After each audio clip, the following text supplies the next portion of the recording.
Made in Hollywood. The historical drama Midway, starring Patrick Wilson and Dennis Quaid, puts us right in the middle of the pivotal battle between American and Japanese forces that changed the course of World War II. Hey, I'm Ed Skrein. Hey, I'm Luke Kleintank. You're watching Made in Hollywood. Here's the scene.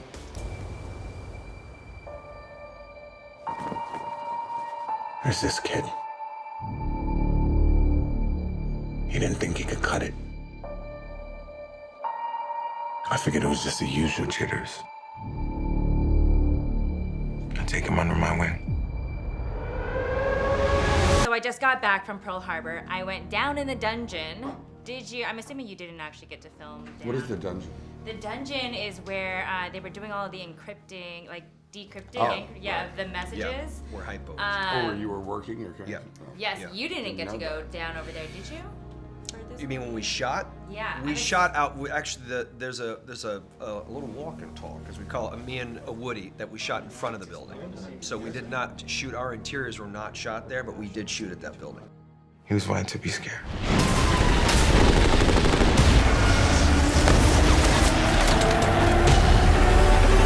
I grew up listening to my grandma telling me stories of living in Honolulu during the attack on Pearl Harbor. So why did you want to retell this story? It was very important to understand the Battle of Midway. You have to show the attack on Pearl Harbor. I think you have to understand Pearl Harbor to understand how important the Battle of Midway was. They're coming! The Japs are coming! They're coming! The first 2 weeks we shot in Hawaii, which I think was very special for the crew because you were literally going past the wreck of the Arizona on your way to work. And I think it brought this resonance that these were real people, this is a real project, and that we need to approach it from a perspective of how can we be as accurate as possible because we need to honor what these people did. Pearl Harbor is the greatest intelligence failure in American history. This can never happen again. You guys, when you're in your cockpit, is that a stationary cockpit or is it on a gimbal? What did that consist of? It's on a gimbal. Yeah, it started on a gimbal. We had a couple of different setups. It started on a gimbal. There's some things that they would do, and they would move the actual plane. You know, in other times they would the camera arm would move and the plane would stay static. So there was a number of ways they did it, but you know, every time you had these air jets thrust in your face from inside the cockpit, these huge wind machines outside as well. Roland did such a good job of trying to make it feel as realistic as possible. One of them being adding a bunch of wind air tubes in the planes. So whenever they'd yell action, all this air would just start blowing. It's probably about as close as you could get to being in those planes without actually being in those planes. What the hell is going on? Pearl is shooting at our guys, sir. Yeah, maybe it isn't Pearl. There were so many things on this set that were, you know, physically informative in that regard. We had huge wind machines, much like I had on Maleficent as well. And like we have right now. And like we have to some extent right now. I want to make it right. At least some of the boys still want to fight. I want to ask you guys about being on the gimbal inside the cockpit because obviously you weren't really inside a real plane. Ed told me that you guys were saying some really bad things to each other. On and off screen. That sounds about right. Off screen as well? Oh yeah. Why? I mean, well, see, I worked with Ed before, so you get kind of like a familiarity with him, and then you're like, oh, I can say whatever I want. There was an amazing camaraderie, you know, that hopefully translate through. Yeah, precisely.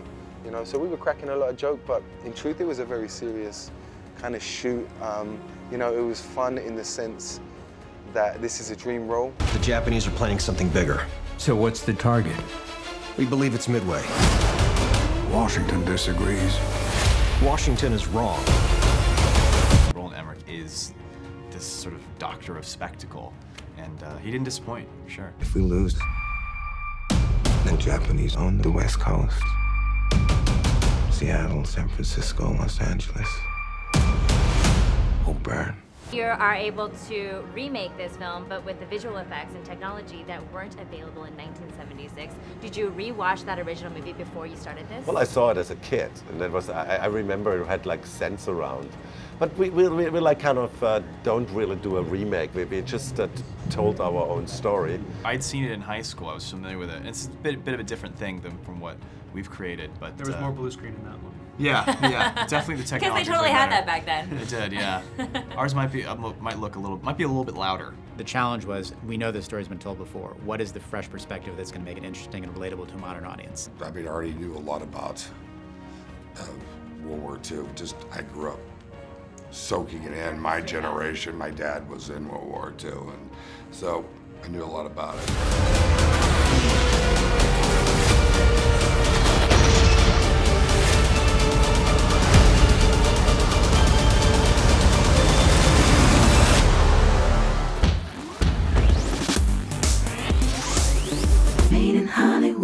Hey guys, thanks for checking out this video. We want to know, what would you have asked? Let us know in the comments below. And if you liked this video, don't forget to hit the like button. And as always, for more videos like this, hit the MIH TV logo right here. And for the next awesome video, click right there.